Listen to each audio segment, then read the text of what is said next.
welcome to Tuesday Newsday, your #1 resource for the entire week's worth of VR news. So the final nail in the original Oculus Quest coffin has just been hammered in, which is expected, but what does the Quest's lost support mean for the Quest 2 and its future? We'll talk about all of that, but there's actually quite a bit of other VR stuff that happened this week as well. Roblox may be officially coming to the Quest 2, the US Army blocks a $400 million order of AR headsets, Intel has some pretty great news for Quest 2 owners, and some words on PC support for the PSVR 2. We've got a lot to cover, so let's just get right into the news. So let's start this one off with some very interesting speculation that actually makes a lot of sense. Rumor has it that one of the most popular games of all time, Roblox, will be officially making its way to the Quest store, and in particular the Quest 2 later this year. This was detailed in a Verge paid newsletter, with the report specifically stating that Roblox may be coming in the second half of 2023, but plans are of course subject to change. And this would totally line up with what Roblox has been doing over the past couple years. In 2021, the CEO stated that Roblox would make perfect sense on Quest, and a few years ago they even added VR support on the PC, even if that support is a little shaky. And I can pretty much agree with their CEO, it seems like a perfect fit, and Roblox is kind of like the inverse of Rec Room. Rec Room initially starting as a VR app and eventually making its way to just about every device, while Roblox started on just about every device you can imagine, and it's possibly making its way to VR. And of course, this may happen or it may not, but either way, I can't help but imagine that this would be a good move for at least selling VR headsets and getting people to actually use them. Although there is a bit of a concern here. Out of the massive user base that is Roblox, the company reporting almost 60 million daily active users, around 26 million of them are also reported as being under 13. So more kids in VR. And you know, it kind of makes me really think about how there was an internet age of kids and then a social media age, and we may just be entering the period of time where kids just grow up with VR headsets. Either way, of course, stay safe out there. But moving on, some great news for any Bonelab players out there, especially people that only have Bonelab on Quest. A trailer just dropped for something called Labworks, a pretty massive modding project that is aiming to eventually bring the entirety of Boneworks into Bonelab. And this is including the standalone version using only the limited modding SDK that we have right now. So you can, for the first time, play at least some of Boneworks all without a PC. And I say some because not all of the game is modded in yet, only the first few levels. And the performance isn't perfect and not everything is exactly where it's supposed to be, but this is still really cool and it does play well. And it's something that I've been waiting for a while. So if you did buy Bonelab, well, thanks to Volk64, you just got a free expansion, so check it out. Now on to meta news and the Quest sorta kinda sadness. But let's start with something that I really didn't quite expect to be announced so soon. A couple weeks ago, I had a whole section on Meta internally now refocusing at least some effort into PCVR, something that we haven't seen from them in a long time, with Andrew Bosworth specifically stating that they've been working with other hardware manufacturers to make PCVR easier and faster. And already, Intel has announced that using their AX1690 Wi-Fi 6E chip, you'll be able to connect a wireless PCVR headset, mainly Meta headsets, to the motherboard through the chip, meaning that if you're near your PC, that's enough. No need for a router or an extra router or a D-Link Air bridge, and this is all thanks to a newer feature called Double Connect technology, allowing you to maintain two connections simultaneously. Intel says that using this new hardware, wireless PCVR latency could be reduced by 20% by not having to go through a router. But Guy Godin from Virtual Desktop says that this is purely kind of BS marketing, and it won't make anywhere near 20% difference, but then Boz clapped back. And really, either way, just easier ways to connect to a PC for PCVR is just better for everyone. I just really didn't expect for this to be announced just a few weeks after Meta announced that they were working on it. And this chip is actually already in some higher end laptops, or you can even upgrade it for around 30 bucks, or in the future likely directly built into more motherboards, but we'll have to see. But now I think it's pretty safe to say we've already been saying it for quite a while, but the Oculus Quest is of course dying. It's not dead, but it's certainly on its way out. out, and I'm talking about the Quest, not the Quest 2. With Meta announcing that the 2019 headset will be losing access to quite a few things. For one, it will no longer receive any new features, you will no longer be able to create or join a party, honestly something I don't think I've ever done anyways, but still beyond March 5th you'll be unable to invite people or join other people's Horizon homes. The Quest will however still receive security patches and critical bug fixes for the next year up until 2024. And you know, I saw a lot of people get really upset about this, even some people that have never owned a Quest. And this whole tizzy of anger is why I kind of waited a moment to mention it, because I mean, the Quest is already 4 years old. I remember even buying one to review when I first started this channel, and on that 4-year-old headset is just about a 6+-year-old mobile processor, a processor that for a long time now just hasn't been able to keep up with the successor that came just a year later, the Quest 2. But I do actually know quite a few people that love the original Quest, not as a standalone headset, it's getting pretty outdated there, but as an OLED PCVR Link headset. And to those people, yeah, it actually does kind of suck that a headset that could be used indefinitely, like an original Oculus Rift for example, is pretty much just getting the chopping block after this year. And I really wish that Meta would do to the original Quest what they did to the Oculus Go. John Carmack releasing an unlocked OS build for the Go, so everyone that purchased it can still use it years later, really for whatever they wanted even after official support had ended. I mean, it would make sense because the Quest is a functioning and fine PC VR headset or even a VR viewer, but John Carmack is gone from the company and I could presume that the Quest OS is so similar to the Quest 2 or whatever else they'll use in the future that Meta wouldn't dare release an unlocked OS. So eventually these devices will just end up in either a garbage heap or on some collector's shelf, likely showcasing a period of time when Oculus was still Oculus. The next thing I see a lot of people worried about though is what does this mean for the Quest 2? If the Quest lasted for 5 years, will the Quest 2 also only last 5 years? Will it lose support in just 2025? And while this could happen, I very highly doubt it. The Quest 2 sold significantly more units than the Quest, maybe even 20 times more, and it still pretty much has the industry standard hardware that is still being added to new headsets that are launching now, that being the XR2 chipset mainly. And given all of that, I have a feeling that the Quest 2 will probably have much closer to a 7 to 8 year total lifespan, meaning that you're honestly probably good with the Quest 2, and you'll probably have official support all the way through 2025. But of course, I could be totally wrong on that. If Meta seriously put the Quest 2 on a chopping block to lose security updates in just a year or two, I think that would be a very serious mistake, but I wouldn't put it past them. Either way, you're more than likely totally good with your Quest 2, there's no worries, but I do feel bad that a million Quests are bound to become paperweights after official support ends just next year. Or unless someone does find a way to crack the Quest OS. But it's been years now and that hasn't happened, at least not officially. But now it's time for a meme break!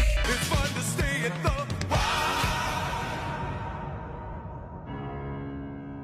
And now back to the news. Okay, so let's talk about the PSVR 2. So a lot of people are rightfully getting pretty excited for Sony's next headset, as am I. I think we only have about a month before units start showing up at people's houses and before a video pops up here on the channel. But there's been one thing that people have been both asking for and hoping for, and that's possible PC VR support for the PSVR 2 in any way, shape, or form. On paper, this really isn't that crazy of an idea. The original PSVR did get hacked together support working on a PC, so it doesn't seem all that crazy to think that PSVR 2 with its inside-out tracking and single USB-C would either get official support or eventually modded support for that PC functionality. But the original creator of the PSVR compatibility driver says this is probably going to be impossible, and if it does ever happen, it'll likely take years to figure out to even get an image to display on the headset, which of course is sad. If Sony doesn't provide official support, it's very possible that we may never get PC support for it at all. And if we do, it'll be long after its relevance. And I should also say that Ivory, the creator of that PSVR driver, is still saying they're gonna try their hardest. But I also want to be straight up front and center and honest. If you are buying a PSVR 2 with the sole intention of being able to use it on a PC, please do not do that. Just don't. It's likely going to be a complete waste of money.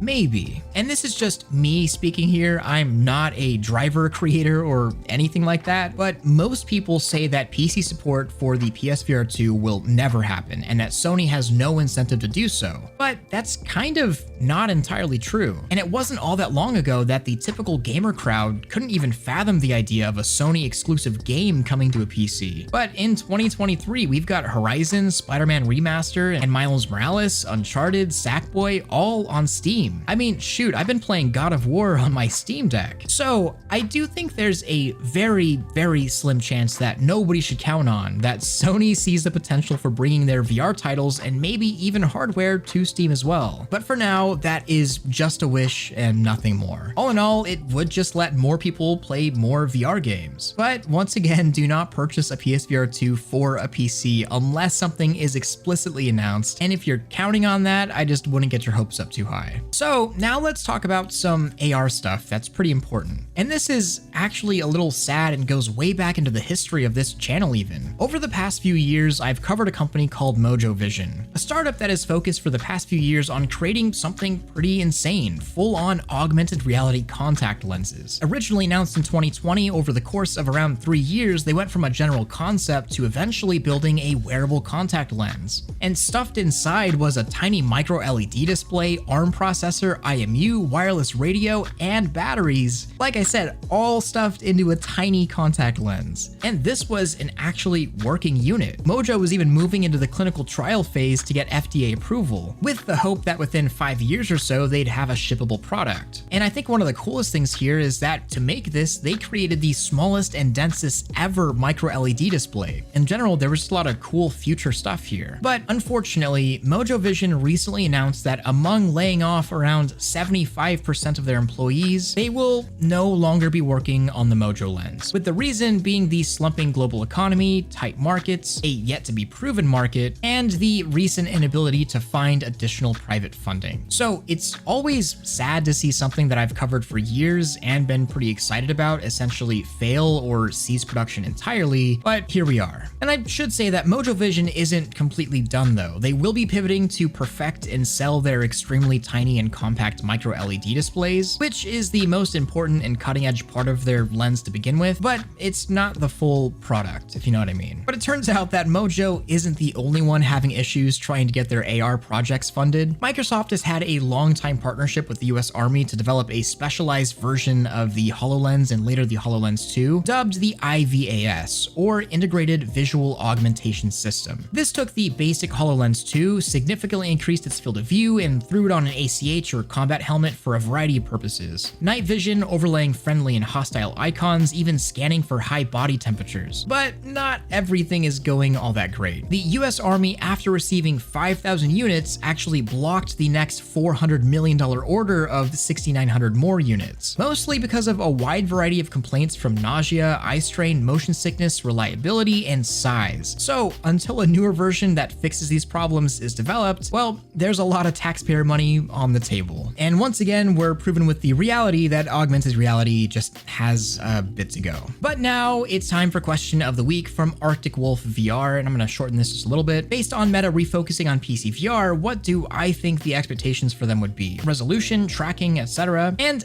I honestly don't think that Meta's slight refocus to PC VR is for anything other than software, titles, and ease of use. Kind of no way I could imagine a Rift 2 ever surfacing, but I could be wrong. Meta is all in on standalone all-in-one headsets, which is probably a better mass market strategy anyways. I think that they'll be working mostly on making friction between VR and PC VR as low as possible, while also providing better experiences and maybe even some cloud streaming. We'll have to see. And that was question of the week. Leave your own down below and I may just answer yours next. So any Quest users out there feeling a little blue or maybe happy to move on. Either way, I hope you enjoyed and get ready for the Japan episode 2 video coming later this week. I'm so excited for it. But first, I wanted to say thank you to all of my Patreon supporters, especially my Omegas. I couldn't do any of this without you. And don't forget to like this video if you loved it, subscribe if you want more of this, and hit that freaking bell if you just can't live without it. Much love, ThrillSeeker.